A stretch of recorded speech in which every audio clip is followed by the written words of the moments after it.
Well, good morning, everyone. Let me turn my video on real quick. You can see me. Um, it is such a pleasure to have everyone here. I am so excited for this talk. I missed it at seminar in Tarrytown, so I'm so excited that Tara agreed to do it for us here at Winter Virtual Seminar.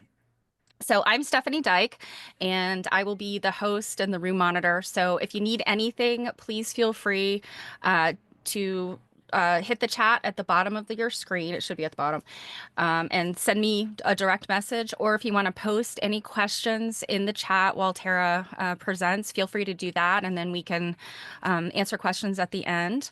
I'm going to keep an eye on the participants, and I'll mute you as we go, but keep an eye on your audio and video so that it's not disruptive for Tara and the other participants. So without any further ado, let me introduce our wonderful speaker. If I can get my my screen back up. So Tara Miller, owner of Quilt District, is a speaker, instructor, pattern designer, author, and independent researcher. Her workshops and lectures and original quilt patterns are crafted to inspire, empower, and educate. Tara also hosts a variety of retreats where quilters and crafters can connect, create, and unwind. Tara's current research includes stories of the Nebraska Quilt Project, funded through the University of Nebraska and the International Quilt Museum, the life and work of Jean Ray Laury, obviously your topic today, and scripture and biblical quilts in the African American experience, 1880 to 1920, partially funded through the AQSG Lucy Hilty Research Grant. Tara also serves on the AQSG Board of Directors. So welcome, Tara. Thank you so much. Thank you. Hi, everyone. Um, yeah, we're gonna jump right in because I'm pretty much gonna take up the whole time today. And I'm gonna try to leave a little for questions and comments and that sort of thing, but there is no getting out of this one early. So I hope you all had your bio break. Let's dive in. And everyone can see my screen, yes? You see this gorgeous picture of Jean Ray Laury? I'm hoping that's a yes. All right. So as Stephanie mentioned, I'm also on the commercial side of the quilt industry. Right now my research is kind of my hobby part, and the commercial side is my paying the bills part mostly. And that's we do what we got to do, right? And I want to just share with you how I came to Jean Ray Laury a bit. And it was early in my life on the research side that I came across one of her books. And in it, I found this quote. If you were asking me to offer any advice, it would be to risk everything all the time and to quit trying to be safe. Once you're willing to risk your whole reputation on something, then you can leap forward. And it was placed in a book, but it was her quoting herself from an interview. And she had put it in an article because these things cross pollinate, right? She had put it in an article that she wrote for Quilters Newsletter magazine in May of 1982. She had an ongoing, what amounts to the quilt equivalent of a Dear Abby column, really, and she had various topics, and this one was Keep Talking. And I thought that is so powerful, and it moved me so much as a woman, as a quilter, as a researcher, as all of the things that all the hats that I wear, like all of us wear a multitude of hats. And that inspired me in my work. And I thought, I have to learn more about this woman. And so here we are. And her story starts, and I'll get back to some of this inspiration pieces, but I want to start you out talking about her quilt story. And that really starts with this quilt. She made this quilt in 1956 as her master's thesis for her Master's of Arts. And she calls it Tom's Quilt for her son, Tom. And we'll see as we go through a lot of her earlier work are childhood sort of motifs. Well, she was a mother and she was making designs that would appeal to her children at the time and also to a wide variety of children in these published patterns that she would eventually put into magazines and books. And think about this though. I mean, I've heard of women in my own generation, and I'm 51. Took me a second. Sometimes I forget of my own generation who tried to submit quilts as their art thesis or something of that sort and were denied and told a quilt is not art. So think about the power of this in 56, her being able to do this. Now, granted, it was California and they're a little bit more progressive, right? At the same time, pretty outstanding. And here are a few close-up photos. These are actually photos. This one I lifted from her son Tom Laury's Instagram. He posted this one in 2022. And it just shows you some lovely close-ups of this just sweet, it's almost like an I Spy quilt, right? So I see a horse, I see a cup, and that sort of thing. Really sweet and endearing. It is applique. It is, she largely worked in this period, at least, with it was turned edge applique, but she didn't do usually a whip stitch. It was most often a running stitch. You can see those little stitches that she did on top instead of the needle turn applique that we're so familiar with. She did both, but most often you're going to see that running stitch. When I posted on Instagram last year that I was doing some research on her and doing a talk about her, Tom actually saw my post on Instagram through, I suppose, the hashtags that I used, and he emailed me and sent me photos of this book, this cloth book that his mom made for him. And he wrote, "My first book, a book without words that my mother made for me and would read to me. Images are powerful. I became a beekeeper. When I look at these pages, they take me back in time." So I love that she was making for her children and these wonderful, very graphic and of the time, but also very elevated of the time, right?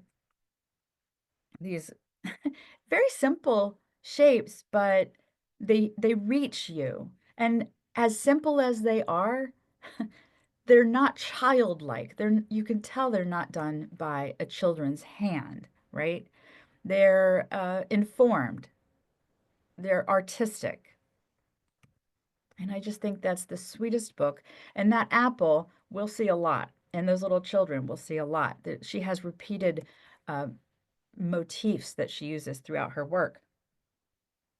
And of course, once isn't good enough, so let's do it again.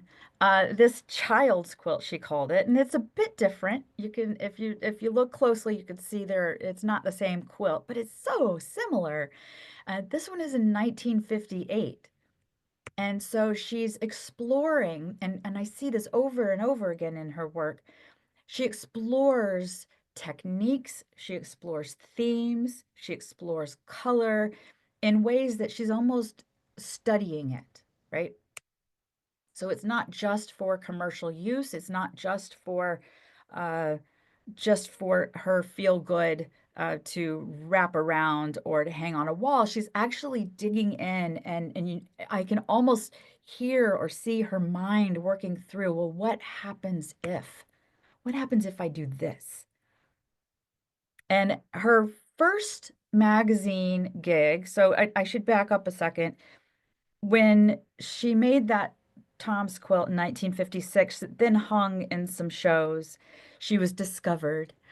And then that began her magazine designing career. So she was a trained artist, and now she's working in the arts and selling her designs to magazines. And of course, the homemaker magazines of the mid-century and the last quarter of the 20th century are where she found a great majority of the work for her.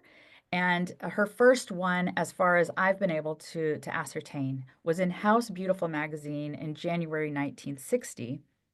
And the quote here from the magazine, Mrs. Laury makes quilts. And of course, I mean, think about this in 1960, right? It's Mrs. Laury. It's not Jean Ray Laury. So take note of that. How the times change, right? Mrs. Laury makes quilts, but the freshest, most engaging ones you ever saw. The overall design has been planned so vignettes are created into which she drops a great diversity of subjects, from lobsters to shovels. And I think that's so, so cute. Uh, and she is exploring shapes in seed pods. And like she had the apple. I'll show you some more of those. This is 1958. This one is at the International Quilt Museum in Lincoln, Nebraska. They also have the one on the right at the IQM, and they have it noted as 1970. And I'm not one to question a museum necessarily. At the same time, my gut tells me that one's a little earlier because then this next one, the pods a pair or seed pods, she's done these several times, right? Like I said, she's exploring the shape, the motif, the color, the layout, all of these things each time. And this one was done in 1959. So that makes me think that all of these pods are closer in age. And I love the simplicity. She distills these shapes down to their simplest form a lot of times, which I think is really powerful and not as easy to do as it may look on first glance. The five virgin panels she made in 1959. These are at the IQM, and it is a biblical story. And here they are shown in the Getting It All Together exhibit at the IQM in 2012. And the next slide has the five virgins with the lamps, but I want to read to you what the parable is, the 10 virgins in Matthew 25, 1 through 13, just really quickly. It's interesting to me that she's using biblical references, and we see her in her work reference social and political and sometimes spiritual things. So, a really interesting way of presenting this biblical parable. Here it is from the New International version of the Bible, and that is at that time the kingdom of heaven will be like 10 virgins who took their lamps and went out to meet the bridegroom. 5 of them were foolish and 5 were wise. The foolish ones, and that's these in purple and blue. The foolish ones took their lamps but did not take any oil with them. The wise ones, however, took oil in jars along with their lamps. The bridegroom was a long time in coming, and they all became drowsy and fell asleep. At midnight, the cry rang out, "Here's the bridegroom, come out to meet him." Then all the virgins woke up and trimmed their lamps. The foolish ones said to the wise, "Give us some of your oil, our lamps are going out." "No," they replied, "there may not be enough for both of us, or for both us and you. Instead, go to those who sell oil and buy some for yourselves." So I don't have an artist statement about it, but that parable continues. But while they were on their way to buy the oil, the bridegroom arrived. The virgins who were ready went in with him to the wedding banquet, and the door was shut. Later, the others also came. "Lord, Lord," they said, "open the door for us." But he replied, "Truly, I tell you, I don't know you. Therefore, keep watch because you do not know the day or the hour." So again, I don't know her artist statement on this, but surely she has something to say about this parable, whether it's a lesson in being wise and being prepared, perhaps it could be. could be. And these are large scale. I mean, look at the size of those panels. So she starts her career out in what she called stitchery. And she did some quilts, right? But a lot of this is stitchery and applique and hangings, wall hangings. Here's the cover of that magazine, that 1960 January issue. What was her first magazine job? I found one newspaper reported a report that I saw said her first job was in 1959, but I'm not certain I trust that reporting because all the other sources I found were 1960 and pointed to this issue. And her article is called Creative Stitchery. And in it, she is doing this reverse applique in those berries and leaves. And there is another version of those pods in that pillow on the sofa. And she writes in here, I cannot say what is the best way for you to work. I can simply describe what I do and list those things that I consider important. The list would start with my suggestion that you forget whatever you've learned about color wheels and color theories, for they tend to make you regard color as a thing apart from the design. Color must not be thought of as something separate to be added to the idea. Let color choices evolve as the work develops. Colors are exciting and fun to use, and it's hard not to use every color all at once. But be selective, was her advice in this article. And we can see her exploring that color here in this piece that she calls Red, Red, Red. And this is in that spread in House Beautiful as well. I think it was made prior, so just before 1960 is how I would date that. But it showed up in 1960 in that. And this tree of life, this fantasy tree, it says, bearing fruit never seen on land or sea, was made of 43 colors and 9 prints, most so chromatically close together the differences are not at first apparent, but the result is very rich in an understated way. Mrs. Laury, again, buys most of her fabrics in dress good departments. So I think that's really important for us to, makers of today, to understand that there weren't quilt shops in 1960. You bought your fabric at the same place you bought the fabric that you were making your clothing in, or perhaps you were cutting up old clothing, right? So she would get it in dress good shops. And we see this tree of life thing repeat for her, as well as this Eve's apple is shown in the House Beautiful in 1960. This also appears in her first book called Applique Stitchery in 1966, which we'll get to in just a minute. And that in those leaves there in this photo, it at first glance, because my eye is used to looking at modern machine quilted quilts, my eye looks at those leaves and thinks that's some heavy duty intense machine quilting, but it isn't. Those are all running stitches. That running stitch is really prevalent in her work. This reverse applique with those running stitches all over it. I love that in progress shot. And I just, for purposes of comparison, wanted to show these two side by side.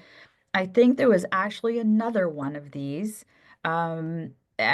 Again, she repeated these things. She made the same thing multiple times. Almost, I can almost feel her frenetic kind of, I have to work this through. I have to work it out. That's the feeling I get from looking at all of these explorations that she did.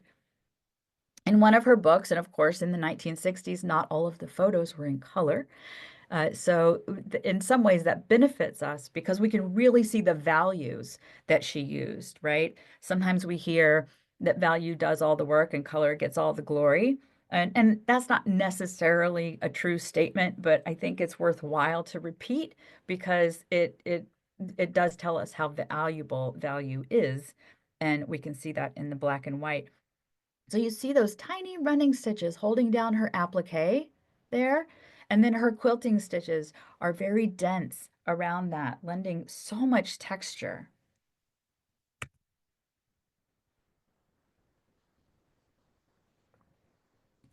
In the Des Moines Register This Week magazine in 1963, she had this spread, and it says the colorful medieval wall hanging above didn't come from a 12th century castle. It hangs in 9-year-old Tom Laury's room, made by Tom's mother, Jean Ray Laury, a stitchery enthusiast.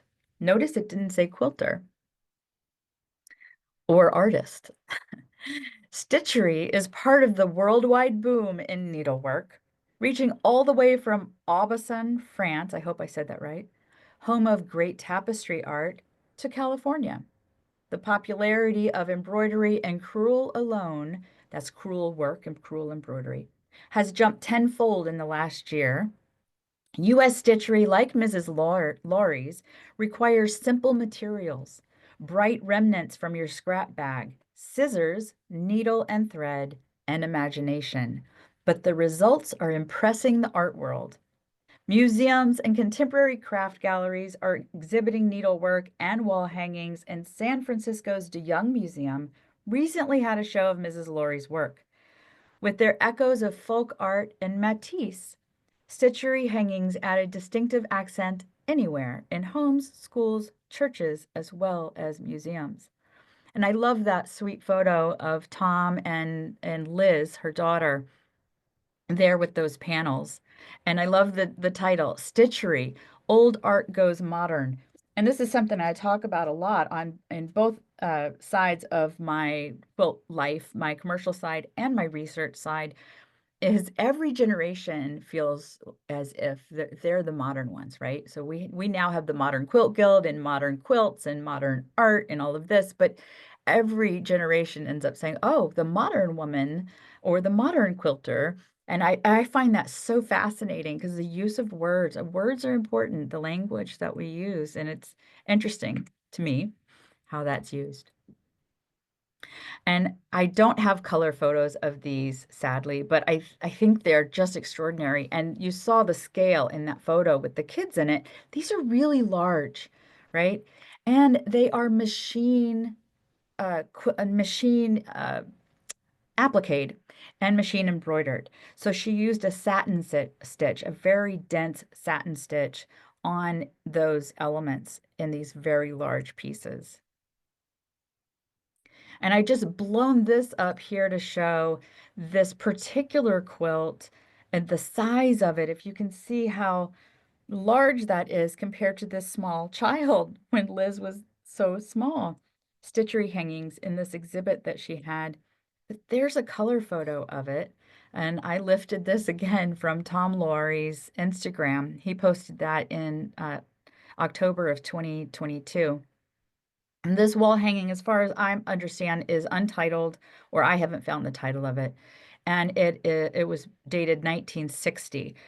A great deal of her work is still in private collections, family, as well as friends and others who have acquired pieces of hers over time. Not a lot of her work is in the public um, museums, which means there's so much more to see and we haven't seen yet, which excites me. I love the colors. It's just fun. I love this spread showing, and I've kind of amped up the contrast in these so that we can see it a little bit better. You know, newspapers, old ones, they're hard sometimes to discern the figures. But I love how they're showing how she lays out the shapes, right? She's not cutting the leaves into leaf shape and then placing them and da da da da da. She's first looking at the overall composition, the balance. And you see on that piece on the left, she just has the raw rectangles that she's placing around on the background to figure out where she wants the color and the composition to lay. And then she comes back in, pins them down. She would talk about how she preferred penning over basting, thread basting for her applique because she liked to change her mind. She liked to be able to lift it and shift it and move it around as it suited her as she went, right? So as the piece spoke to her and told her, because some of us who work that way understand the piece will often tell you what it needs or what it wants to be. And I think that's very much how she operated. And then once she got them in place, she did the final stitches. Of course, of her time, and she's on the commercial side of it, she's looking to monetize her designs, right? So here is a spread from Better Homes and Gardens in June of 1964, and she has created these bold, large, beautiful, colorful almost decal kind of things to put on chairs and on your sun porches and on your pillows. And we have just simple, again, simple mushrooms and apples and florals, but nothing fussy, right? Just just very distilled, pure elements. A little bit more of a close-up there. And then even to decorate sheets and towels and uh, pillowcases and curtains and all of this she's doing. And in this Better Homes and Gardens from 1965 is excuse me, this one is 1968. But I want to read to you right now from an interview with her that the Quilt Alliance did in one of their Quilters Save Our Stories. And this was from November 2nd of 2000 when she was asked to talk about her early magazine work. My mouth is very dry today. Sorry, I keep needing to take a sip of water. So she was asked about her early magazine work, and she said, generally, I would be given a theme. For instance, an editor would say, well, this is going to be for the October issue, something about harvest. And I could say, oh, how about apples? I love that because she loved the apples. So we'd do an applique apple quilt. Or they might say they'd be doing an article about barns, so I'd use the hex signs off of old Pennsylvania barns. I didn't realize it at the time, but I think now they had advertisers they wanted to satisfy. So they might ask for a corduroy quilt or a velveteen quilt, something of that sort. And I very much enjoyed that. And they just bought photographic rights, so it was nice, and I got to keep the quilt and could use that in the teaching. And I'd love to do that work. And of course, I love doing that work. And of course, it gave me a lot of exposure. So people thought I was an expert. And then she laughs in the interview. And that goes a long ways. You don't have to be an expert. I love that quote. Crafts to sew, saw, glue, and really use. There's her tree again on that bedspread. And those leaves, at the bottom and the leaves under the tree, sure, why not? Why not? This whale, there's Jonah in the whale. This massive head applique on a headboard, very much of the 60s, right? But also very much Jean Ray Laury. And this is the only one I have found. Perhaps there were more of these kind of embroidery panels that she designed. And in fact, I was super, super lucky when I bought this magazine on eBay, as we do. This magazine came with someone had ordered the kit for those roses, that embroidery roses panel, and the unfinished piece was in the magazine. So no, it wasn't by her hand. It was someone else's, but I have the actual thing that someone ordered and then got from the magazine, the kit. Here's that applique stitchery book. This was her first book in 1966. And think about this. We are spoiled for choice now with quilt books. I mean, there are so many we couldn't even name them all. And they're just it's a massive, massive amount of information we have today. We have the internet, we have blogs, we have Instagram, we have guild meetings, we have all of these books. Well, that wasn't the case in the 60s, the early 60s. She was really at the forefront of this. She was one of the first. There were just a handful. And so people were just lapped it up, right? So, sometimes the time in which you do things impacts how successful you are. And I think that this really worked in her favor, didn't it? And here, this is from that book. And I love the color panel here. And this is machine embroidery. You can see that satin stitch, that really tight satin stitch around those birds. And this is called Two in the Bush.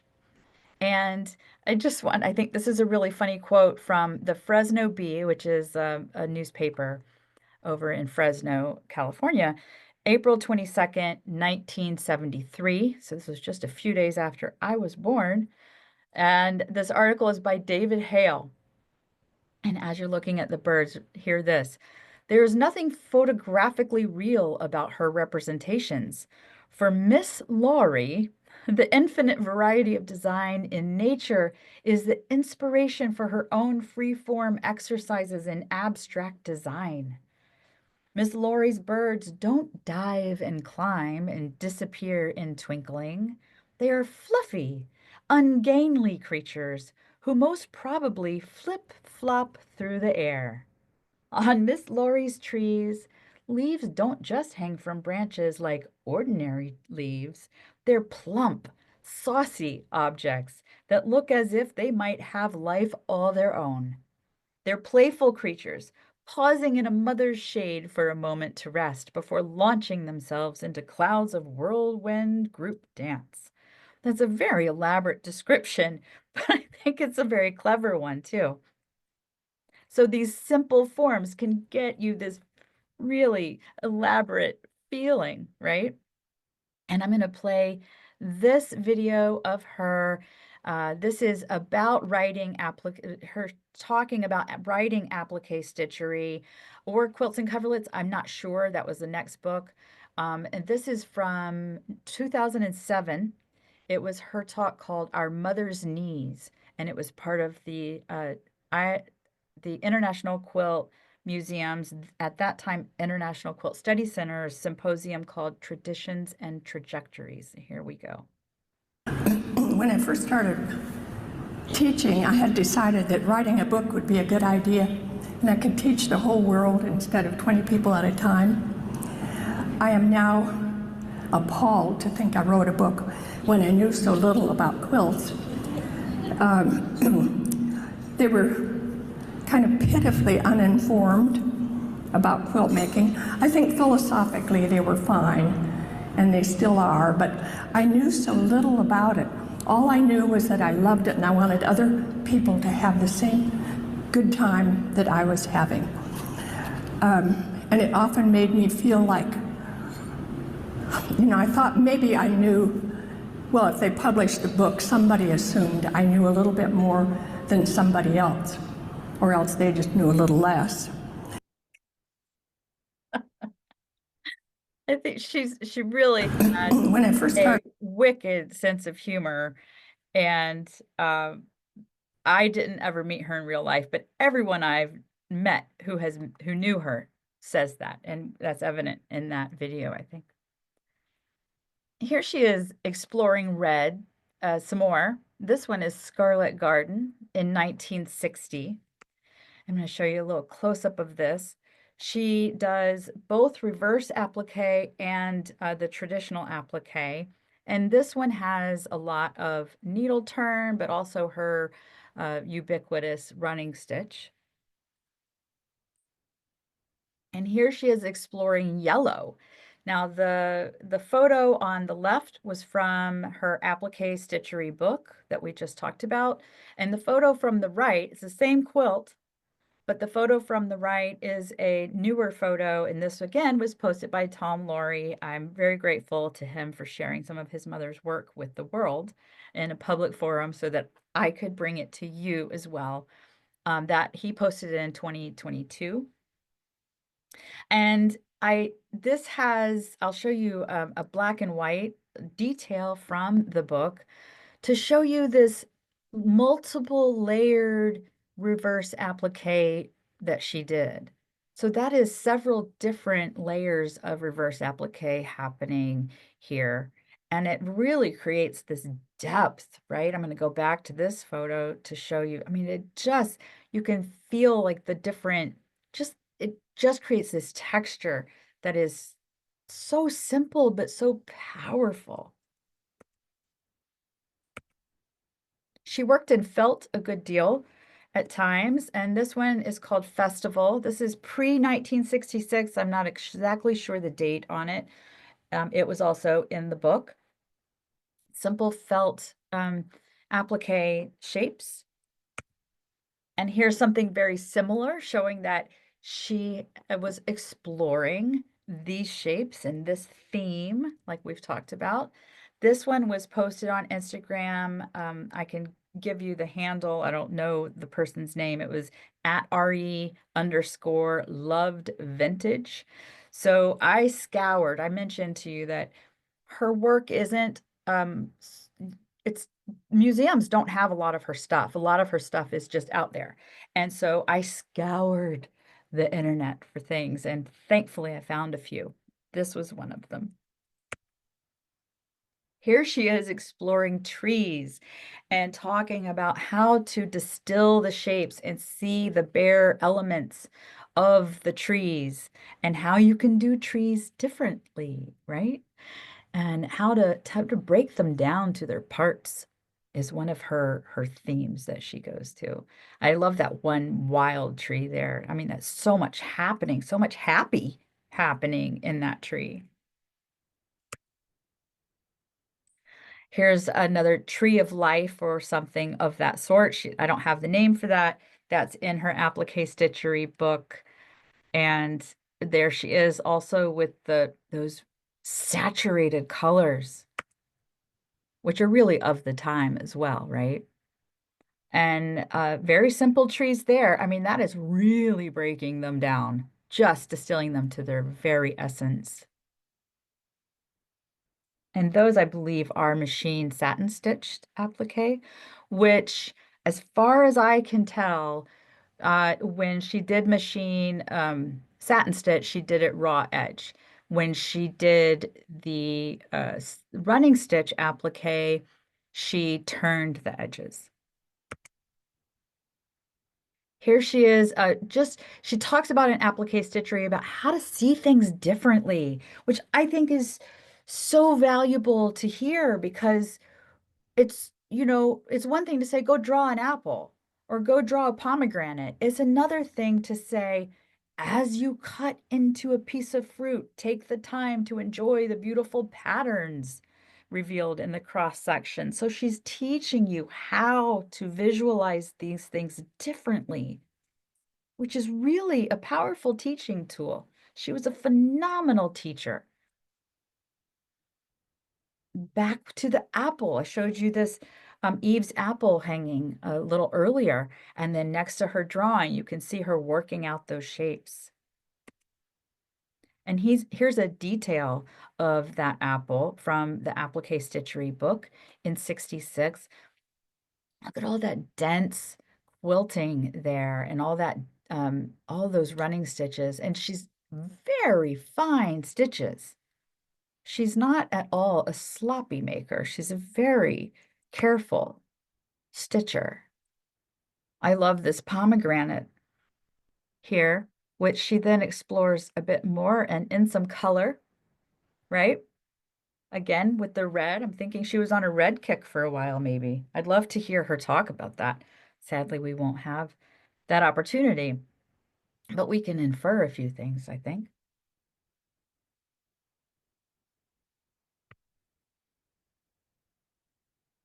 Art has less to do with the material used than with the perceptive and expressive abilities of the individual. Any difference between the fine and the decorative arts is not a matter of material, but rather what the artist brings to the material. Any media may successfully be used at any level for any purpose. Just as artist oils can become highly decorative, stitchery too can be adapted to the artist's individual needs. I love that. It's like the everyman, right? Or every woman. You don't have to have, I see a lot, we see a lot today, or I think it's a less of a trend now than it was maybe 10 years ago, but people on social media would want to share their studio spaces and look at all this new kit I have. And that doesn't make you creative. Yes, it's lovely. Yes, it's convenient. Wonderful for you. You have an amazing studio, but that's not what's going to make you an artist, right? And she's saying that here. You don't have to have all the fancy stuff. You have to have the perceptive and expressive abilities. And that's what makes you be able to do this work. Her next book is Quilts and Coverlets, A Contemporary Approach. This was in 1970. Most of the pieces in this book are from other quilters. She had obviously friends in the industry, and she wanted to explore their work in the public space. And one of the ones by Jean Ray Laury, we've seen most of them, and of the ones from Jean Ray Laury, we've seen most of them already today. But I'll just pop this other tree in here again. So this is that same motif as we saw on the bedspread. And now we're back. This is about 1973, just a little prior perhaps. Child's quilt. This was a published pattern. I think that, let's see, Bill Volkening, I believe, in his collection has a version of this. And you can see very much the similarities with the Tom's quilt from 15 to 18 years ago, right? That she's bringing those elements back, this time in blue, right? This time just a little differently. And here are a few close-ups. Obviously, we have the tree, the bird, those mushrooms, and that apple there again. Some of her favorite motifs during this period. This is such a cool photo. It's peyote or peyote patch, and this is sometime in the early 70s as well. And this photo I grabbed from a man named Glenn H. on Flickr, and he posted it in 2009. Like I said, I really reached the edges of the internet to find photos of her stuff. But I love that this is the same piece that showed up in a newspaper clipping from the Fresno Bee, that newspaper I read to you from a little bit ago, in their April 22, 1973 issue. Peyote Patch, it's called here, for her applique stitchery. So I'm all that looks, you know what? It is, but it is in reverse.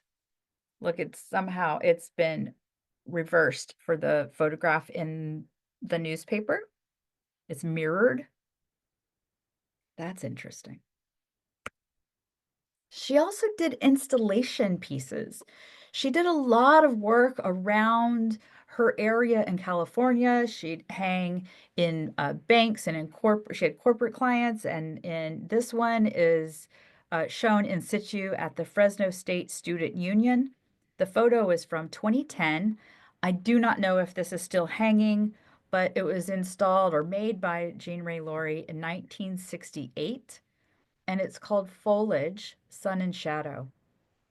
And I want to show you a close-up of that, where see how refined her work is and how crisp and clean it is and how graphic. And, I'm more of a all over kind of maker. Like, yes, I'm meticulous about a few things, but her work is so calming to me because it's just so refined. This is the book that started it all for me with Jean Ray Laury. Published in 1977, The Creative Woman's Getting It All Together at Home Handbook. All right? And these themes are still relevant for especially younger women today. Finding time, finding space, on being Superwoman. Okay, can we please let that lie die?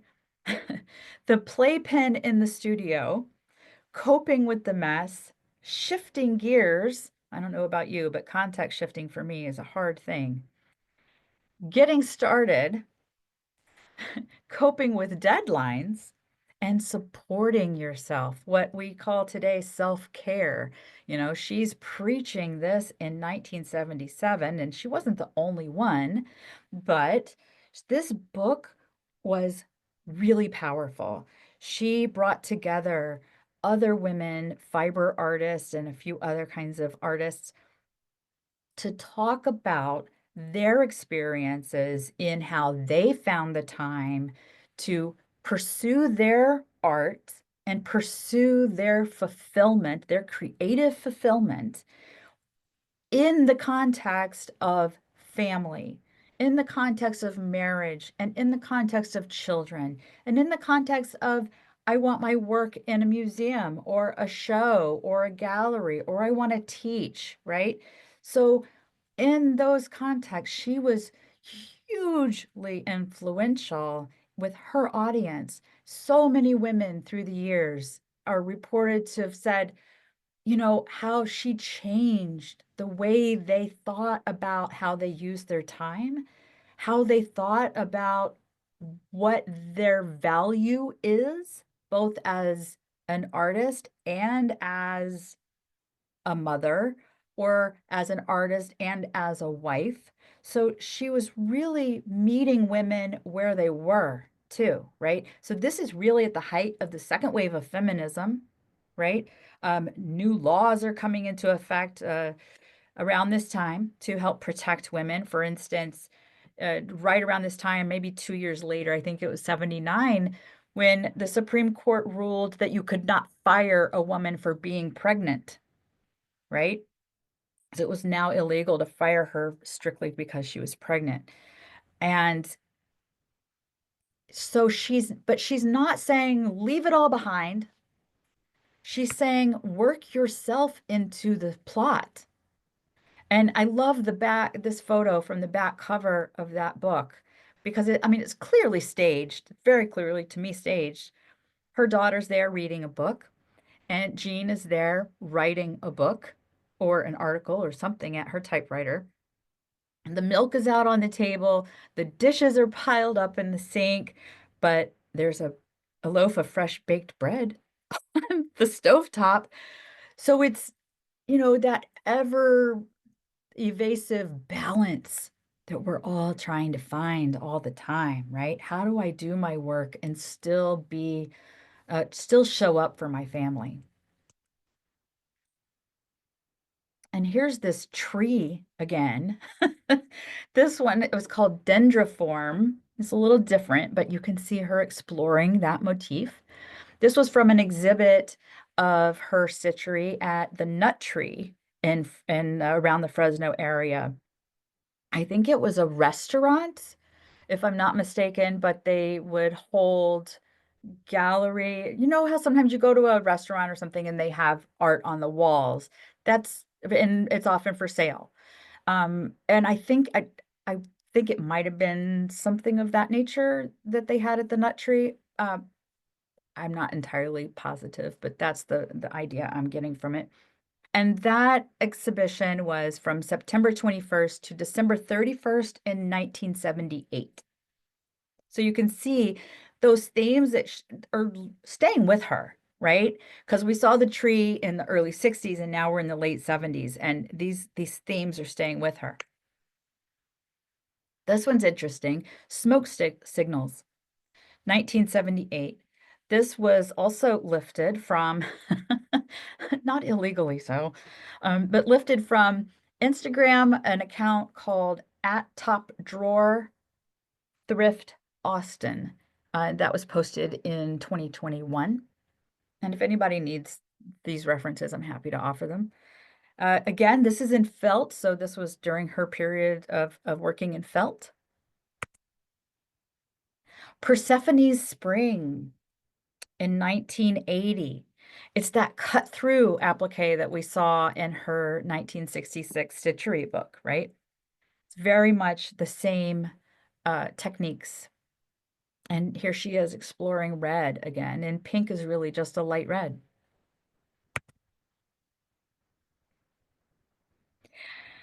These are a series. This is from a series called Housewife's Fantasy of the late 1970s. And I understand that there are either maybe 5 or 6 of these that she did, but I've only found photos of these 4. So if any of you here, and I'm looking at you, Nancy, if any of you have photos of the other 1 or 2, I'd love to see those. But these are so clever, and it shows her wit and her humor, right? So she's moving away from some of those childlike themes. Well, her kids are growing up. Her kids are teenagers. They're, doing their own thing. So her focus is shifting, right? Anyone who's raised kids knows your focus shifts from how you spend your time and what you pursue when they're young and as opposed to when they're older. And I think these are hilarious. The housewife's fantasy of, you're ironing and you're floating, you're an angel. They're all angels somehow, and voluptuous, lovely, sexy, and also doing the ironing. And look how similar these are to the first issue of Ms. Magazine from September of 1972. I cannot help but see that influence between the two. And of course, her housewife's fantasies were after this, at least the ones we know of. So, perhaps she was influenced by this cover. You have on this cover the ironing and the typing and the clock. We're always trying to beat the time, beat the clock. Well, all of that stuff is right here in her housewife's fantasy series. So, here's the thing. Nothing happens in a vacuum, right? And we're all collectively influencing one another, whether we know it or not, all the time. So if these things are permeating the air, if you will, in around the community that you are a part of, and that would be your community of women, your community of family, your community at a religious institution, or wherever you find that community, you're going to carry some of those same themes, right? So however that worked out is part of her the collective consciousness that was around her at the time. And in this one, keeping it all together, the Not Just for Quilt Makers Coping book in 1983, she pulled out some of her favorite articles from those Quilters newsletter series that I was talking about, that I said are sort of like the Dear Abby of quilt making. And I love this. This is such, again, she's distilled it down. Her advice is so straightforward, just like her art. Keep asking, keep talking, keep looking, listening, writing, taking charge. Keep playing, moving, keep supplied, keep working, all of those things. And I'm with her on the keep supplied, right? I mean, we all have those stashes that we pull from, because when you're in the mood to make something, you don't want to say, well, now I've got to drive 30 minutes to the quilt shop to go get the things, and then the mood has left you, perhaps. So here's just a shot of those Quilters newsletters, articles there that she pulled from for that book. Here she is in one of the many, many newspapers that she showed up in. And this one is 1985. And there she is with her apples again. And notice how the language has changed. And now it's quilter extraordinaire. And it's Jean Ray Laury. It's not Mrs. Laury. And it's not stitchery. And nothing wrong with being a Mrs. and nothing wrong with the term stitchery. But notice how the social shift has changed there and how she's being referred to in publications. And then her work is taking a real shift of its own. Yeah. Coalinga earthquake number 3, also an indication of her fondness for working in series, right? And for doing something again and again until she feels like she's done with it. And also her humor, right? Earthquake, and she has those letters shaking. Coalinga, 19, I hope I'm saying that right. I'm not from the area. Coalinga, 1983, Monday, May 2nd. And then the Richter scale, and then it's jiggle, jiggle, bump, shake, rumble, jolt, roar, and quake. And the the silk screening, she also did this was one of her techniques that she did a lot of through this period and later, is the silk screening. And that allows you to repeat a motif, right? So the same motif can be repeated in different colors when you're silk screening. And she really took advantage of that technique.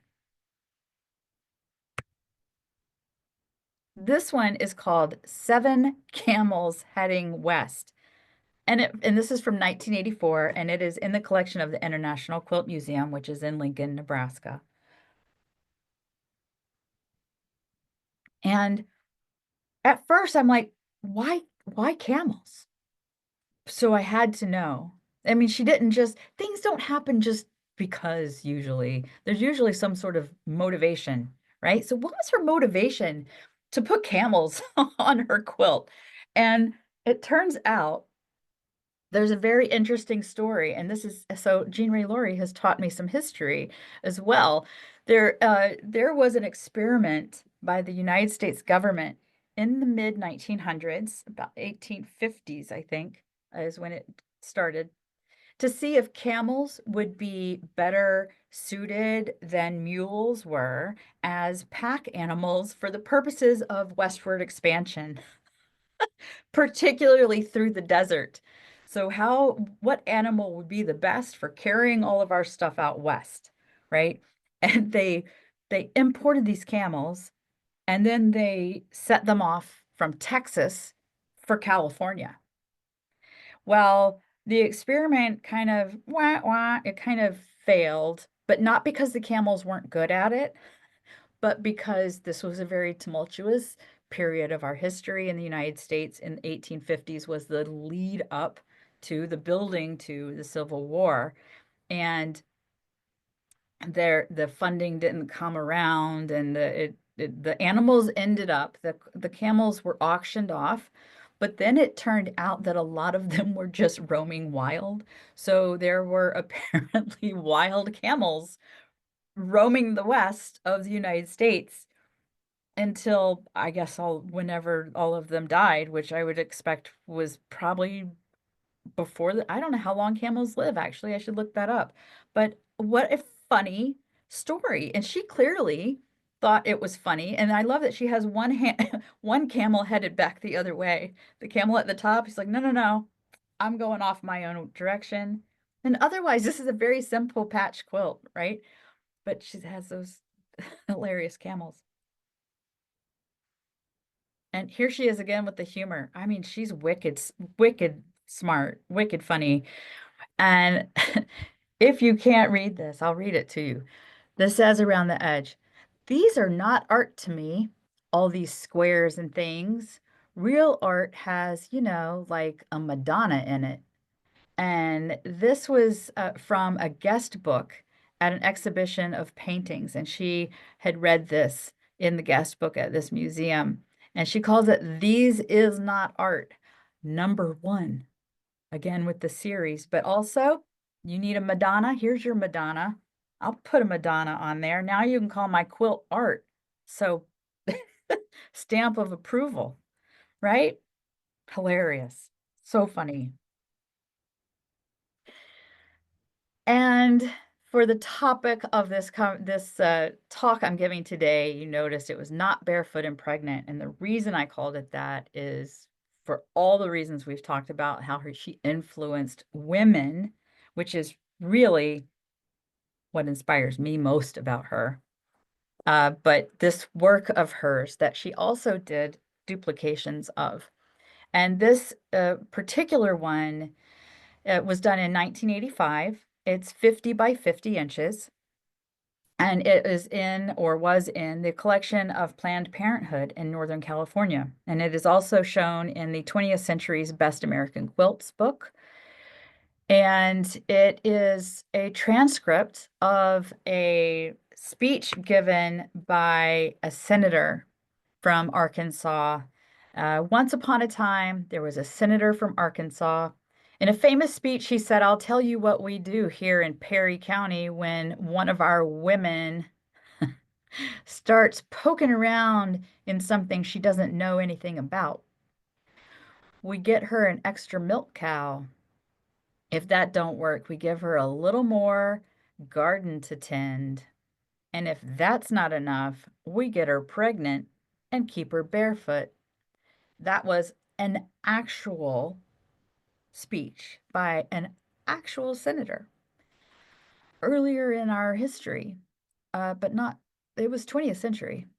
And he remained a senator for a very long time. At any rate, she's clearly poking fun, making it farcical as it really is. And here are those two quilts side by side. The one I just showed you, the one that's brown on the left, that's at the International Quilt Museum. And that first one, the purple, the brighter one, is the one that's at Planned Parenthood. But you see here very clearly how she's repeating these sometimes exact same shapes, exact same. Here, her comic strip is her preferred method of showing this particular issue. And she talks about her comic strips a little later. I'll show you a video on that. This was the very first quilt I ever saw of hers. Very simple watermelons. It's called Watermelon Pickles. It's at the International Quilt Museum.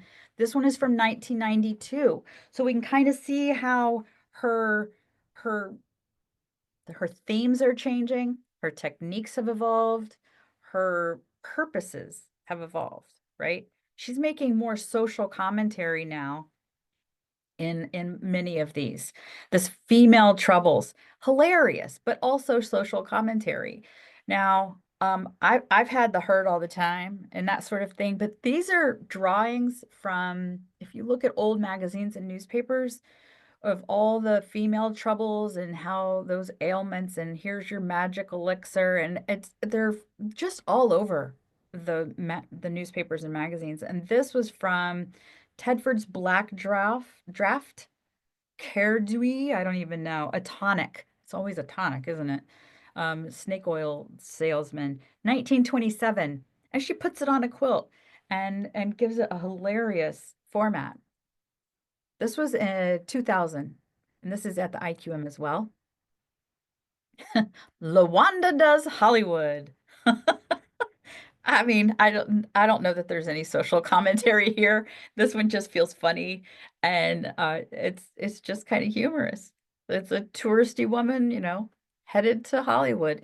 This is machine pieced, silk screened. There's some foiling, some hand coloring, and all kinds of stuff happening here. This is in the collection of her friend Dell Thomas, or it was. This was made circa 2000. And this one, objects are closer than they appear in mirror.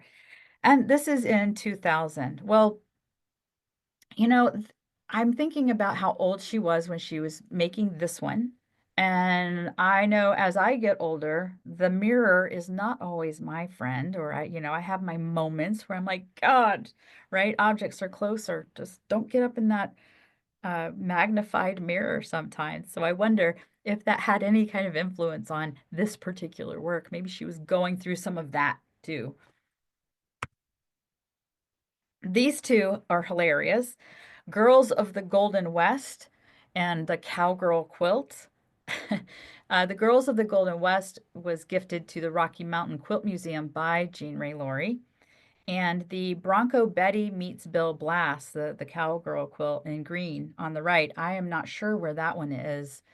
Perhaps someone else knows and can tell me. All right, I'm just checking the time here. Listen to your mother. The universal mother speaks, and it's all like, put that down. You don't know where it's been, and that sort of thing. Now, these aren't all of them the exact same screen prints that she has here, but they're very similar, and you can see the repeated blocks. Again, this comic strip style, right? Now, maybe she's this is September, Millerton to Madeira, and made in the year 2000. And this one I also borrowed from Tom Laury's Instagram, and he posted it in 2022.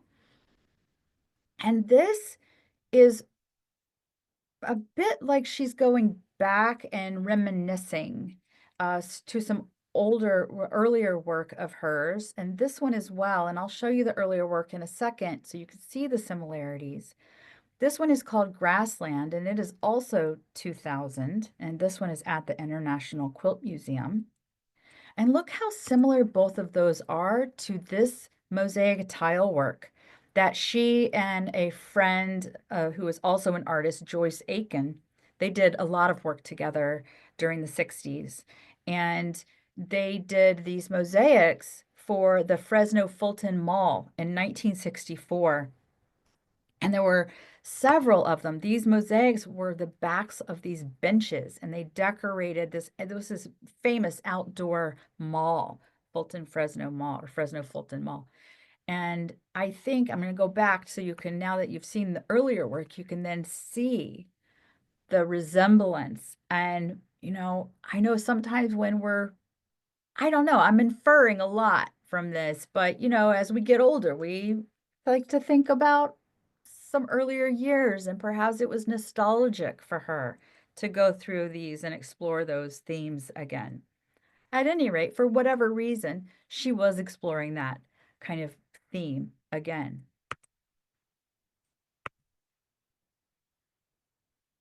And this is also from Our Mother's Knees. And I hope this isn't a duplicate. I'm a little surprised that it's here, but let's see. Quilters who pride themselves on being self-taught always surprise me. None of us is self-taught unless we grew up in a total vacuum. You'd have to be nearly brain dead not to learn from the hundreds of sources that surround us constantly. Given time and effort, techniques are something any of us can figure out. Eventually we can figure out how to do just about any of it. But the concept of quilt making is a gift from other generations, from past centuries. And anyone keen on quilting today has learned from many, many other sources. All right. Yes. Like I was talking about, nothing happens in a vacuum, right? Here's another series that she did, or she at least did 2 of these, and here's the first one I'll show you. We've all heard of Sojourner Truth, and a little side note too, if you listen to podcasts, I just listened to a podcast called Unobscured. The second season deals with spiritualism in the 19th century, and a lot of that history includes Sojourner Truth. So if you're interested in learning more about her, like I did recently, I would check that out. Hit me up and I'll point you to the right direction for that. But here she is, Jean Ray Laury, using this for social commentary, right? Screen printing, and she's using other people's words, right? So we have many booby men in the land, and they come from weak women who say, I've got all the rights I want. I tell you, if you want great men, you must have great mothers. Why, children? Raising babies is the greatest and most important. But why, children? I think she's saying, like, raising babies is the greatest and most important business that is done. How can a woman give brains to her baby when she hasn't got them herself? Right? So it's basically, how dare you call women stupid or idiots or feeble-minded if you're letting them raise your children or they are the ones who raise the children.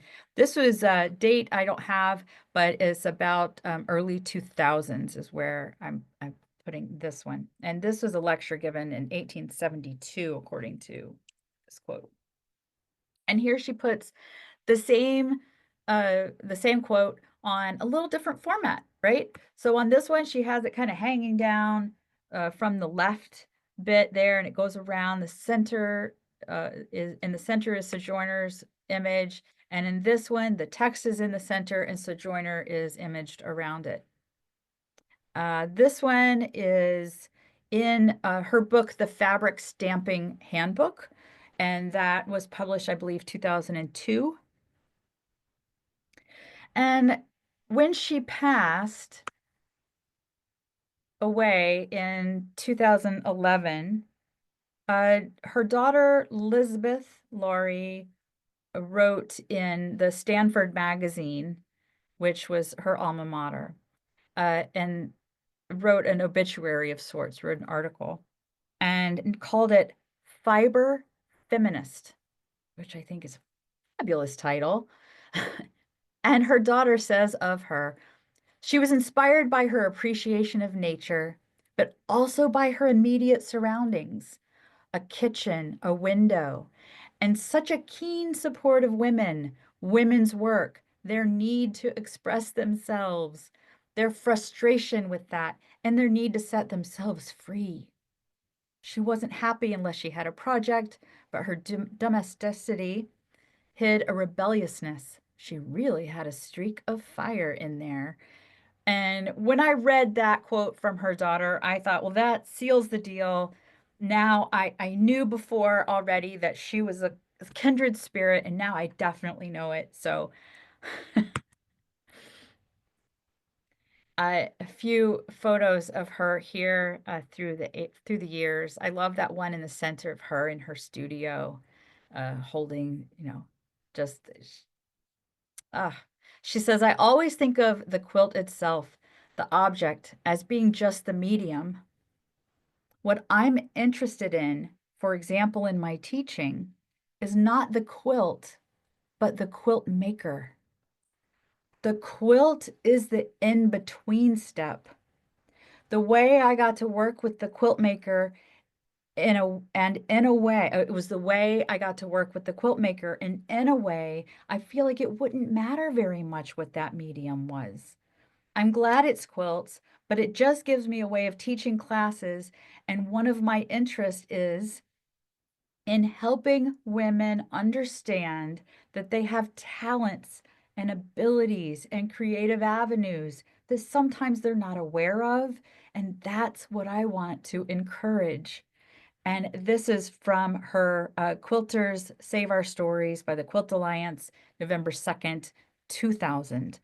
And that is exactly where I am in my world. And I feel like that just meets me where I am. And that is so powerful to me that she was really her main life's work, as far as I can read it, was in encouraging women to find the confidence and to build the confidence. And she was there to help them along.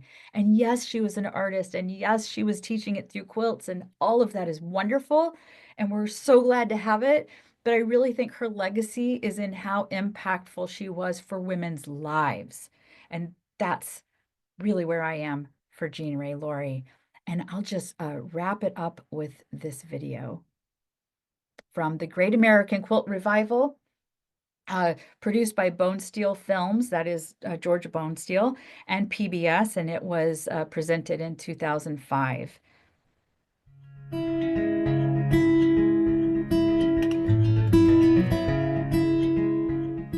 You see the whole story of people's lives in those quilts.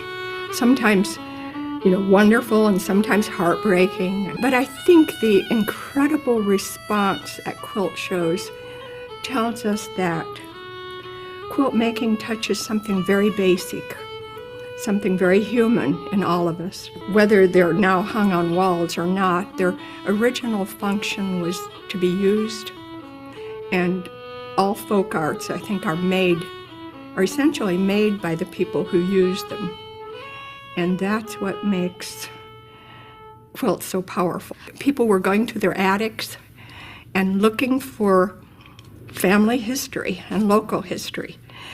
And quilts came out as part of that and were recognized for the very significant role they played in early America. And I think there was something very human and basic about that that appealed to everybody. And that certainly was part of the basis for the whole quilt making revival. And in my teaching, I met so many women who, like me, were college educated, intelligent, talented women who were absolutely worn out with supporting husbands and families to make sure they got to pursue all of their interests, and often at the sacrifice of their own. And I think that really made me want to do something about it. I remember, Georgia, in the 70s when we were teaching, and we would find a woman in our class who said that she didn't have a place to sew, and she cooked all these meals for her husband before she could leave to come to this conference. But she was loving what she was doing, but how would she ever justify it to her husband? And I remember Jean Ray Laury's Getting It All Together at Home book. We would educate these women on take a spot for yourself. Make time for yourself, because being creative is the antidote to doing the routine tasks of mothering every day. It wasn't specifically about quilt making, but it included quilt makers. And I still get letters from people telling me that it gave them the permission to do things. And it's really about how to find the time and the space to do your own work and the importance of it. There's an expression that says, if mama ain't happy, ain't nobody happy, which I've always loved because I think that kind of epitomizes that necessity for finding time and space for yourself. In 1956, Jean Ray Laury was years ahead of the modern revival of the 1970s when she made Tom's Quilt, setting her on a prolific and distinctive creative path. Color, humor, and often politics are important elements in her work.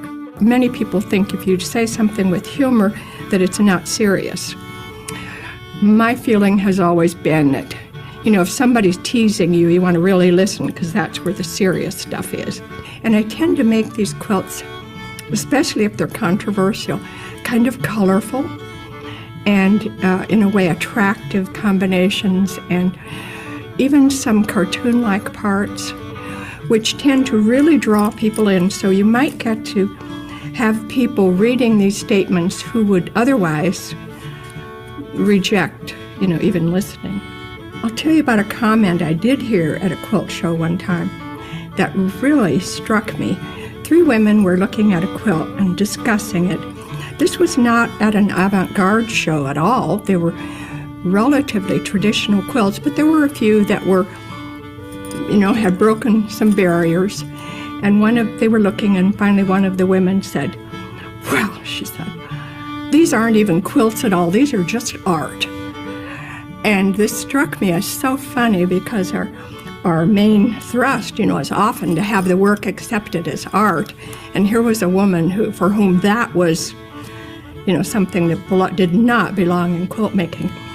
And I love that as an illustration of the opposite way of looking at it.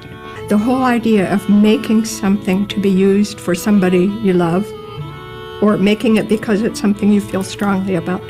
I think those are key elements. And with that, I thank you and I open it up for conversation. That was so wonderful, Tara. I didn't know it was possible to love Jean Ray Laury any more than I already did. We had a few comments. I don't think there were any questions in the chat, but I could share some of the comments, but I want to give people a chance to unmute and ask any questions they might have.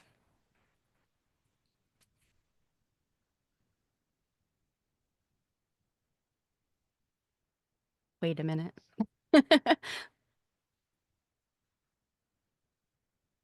Maybe everyone's still stunned. Yeah. Lights I done, think, everyone is silent. yeah, a number of people said, they were very excited to see, I think Nancy and somebody else, I just lost it. Mary Jane said, how excited they were to see things they never seen before and the up close. And I too was like, those are so great. Yeah. Oh, thanks, Nancy. Nancy said, I love seeing so I'm not going many. to turn on my screen. I'm still in my PJs here in Okay. California. It's quite early. No, Tara, congratulations. I mean, I thought I quote knew Jean and seen most of her work, but I congratulate you for finding for doing a deep dive on the internet, for finding Tom's Instagram, which didn't exist when I was doing my research on Jean. And I think you captured her very much, the essence of who she was, her work, and her teaching was so important. She taught everywhere. She taught thousands of women, and part of her teaching was everybody can be original. Yes. Everybody has it. Just do it. And she really was an inspiration in her writing. I mean, her work, her teaching, everything. She really did have it all, I think. And congratulations for capturing that. Thank you, Nancy. I'm so glad you feel I honored her. For those of you who don't know, Nancy has really is one of the Jean Ray Laury experts. So to have her say that I wouldn't call it expert, but well. yeah. So we did have one question. Was the Female Troubles quilt silk screened? I'll have to go back and look. I want to say parts of it were, and other parts were colored in by hand. But Christine Herman, I can make a note and get back to you. You're right. Exactly. Am I right? Okay. Yeah. Silk screen hand colored. It's a photographic process of some sort that she was using to capture those historic images. Yeah. Thanks, Nancy. Thanks for the question, Christine. And if you want to look at some of those images that Tara shared, Tom Laurie's Instagram, I put it in the chat, but it's BZZZ Tom on Instagram. And I guess it's because he's a beekeeper. Yes. Yes. Yes. It's extraordinary that he reached out to me. I feel really touched, honored, moved, all of those things. But I'm now in touch with him. So that's incredible. Jean made her living room her studio. Yes, Julie, thank you for that. She did. She did. Thank you, everyone. I appreciate you all coming today. I'm grateful for you for showing up, to you for showing up. And Tara, I hope, yeah. hi, this is Kirsten, and I just wanted to say thanks I'm still in tears. Thanks for posting that video at the end. It's just amazing to see how far women have come in their place and can express themselves without, having to feel guilty for that. Yeah. So thank you. Yes. Oh, thank you for saying something about it. Thank you. I have to admit, I teared up a little bit there too. I mean, especially in these times, what we're facing as women, that Jean Ray Laury just, if only we could have her here today, Right. Yeah. And here, I'll tell you something. I don't know. This might make me sound ridiculous, but who cares? I've just ordered a pair of, sorry, Tara, start over. I've just ordered a pair of prescription glasses. Progressive glasses. These are like computer and reading. And I was like, I needed something that looked different than my regular everyday frames, so I wouldn't grab the wrong ones because these are going to be for driving. At any rate, I say all that to tell you, I ordered ones that look almost exactly like hers, the red ones. And I thought, Jean Ray Laury can wear those red specs. I'm going to wear them too, by golly. So anyway, yeah, we're going to carry it on. Thanks, everyone. Yeah, such an inspiration. Thanks, Tara. Yeah, my pleasure.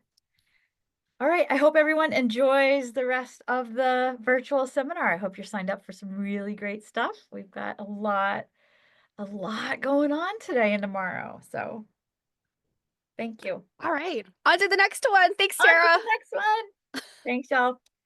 Bye, See you next time. everybody. Bye.